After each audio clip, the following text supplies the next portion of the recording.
السلام عليكم، اهلا بكم في مطبخ لولو. كل سنة وانتم طيبين. النهاردة هنعمل الطحينة الخام بثلاث مكونات فقط. وطبعا زي ما انتم عارفين المشاوي والفول ما بيحلوش الا بالطحينة، وليه نشتريها من بره واحنا ممكن نعملها في البيت من غير دقيق ولا سوداني؟ يلا بينا نشوف الطريقة مع بعض.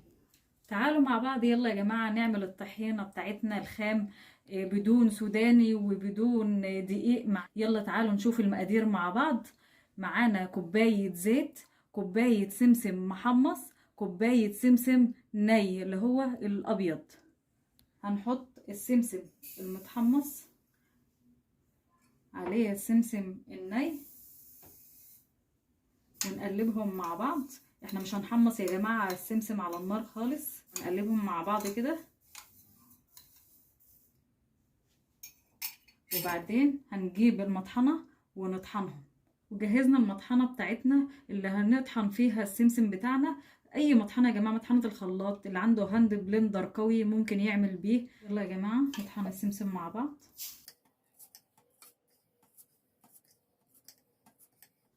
نخلطه مع بعض يلا لغاية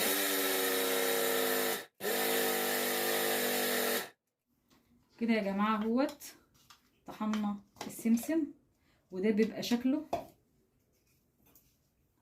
بيبقى عامل زي العجينة كده. هو بيعمل كده علشان فيه نسبة زيوت عالية، بيبقى كده بعد ما يتطحن.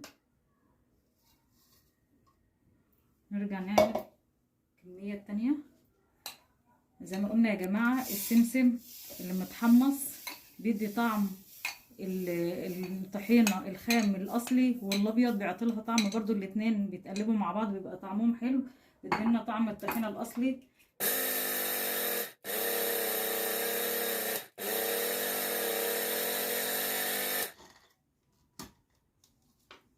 وكده انتهينا من طحن السمسم.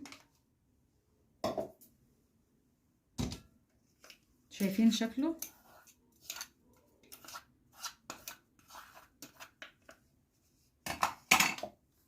ليه نشتري الطحينة من بره واحنا ممكن نعملها في البيت؟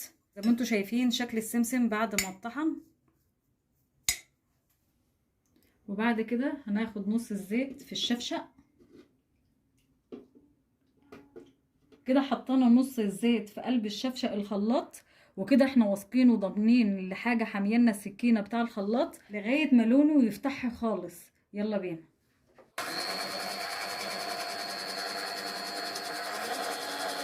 وبكده يا جماعه زي ما انتوا شايفين الزيت بقى لونه ابيض مفتح خالص.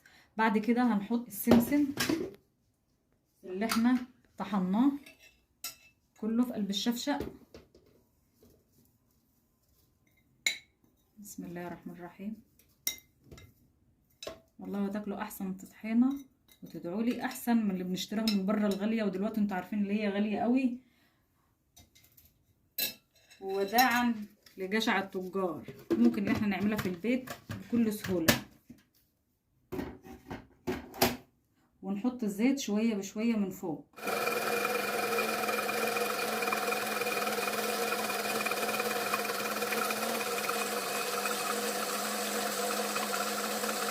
وكده خلصنا خلطة الطحينة معاكم. هي كده خام جدا، يعني ممكن ما تيجي تعملوها ما جنب المشويات او جنب على الفول او على العسل هتخففوها، لكن دي طحينة خام. تعالوا يلا نفضها مع بعض.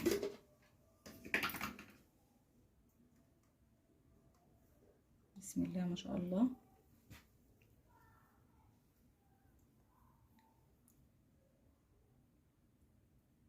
شفت بقى طعامة الطحينة بتاعتنا تقيلة ازاي؟ ما شاء الله عملت لنا كمية حلوة. نروح نشتري نص البرطمان ده غالي جدا، ودي يا جماعة خام برضو يعني بتخفف لسه. وكده تعالوا نشوف مع بعض سمك الطحينة. شوفوا تقيلة ازاي، الله اكبر، جميلة، لازم تجربوها. وتقيلة اهي بدون سوداني ولا بدون دقيق، هما 3 مكونات فقط: السمسم الني وسمسم محمص والزيت. وممكن تسألوني وتقولوا لي ليه الطحينة بتمرر معانا ساعات بتبقى من السمسم نفسه، بيبقى فيه سمسم مر شوية. قبل ما تجيبوا السمسم دوقوه، عشان ممكن بيبقى فيه سمسم مر، ممكن يمرر معاكم الطحينة. برضو ممكن تسألوني برضو ليه الزيت بيعوم من فوق الطحينة، علشان في ناس بتحط في الشفشق الزيت مرة واحدة، لازم ننزل بيه شوية بشوية على الطحينة تخلطه علشان ما يعومش على الوش فوق. وكده تبقى خلصت معانا عمايل الطحينة. يا رب تكون عجبتكم، ويا ريت ما تنسوناش في اللايك والشير وتفعيل الجرس علشان يوصل لكم كل جديد. السلام عليكم ورحمة الله وبركاته.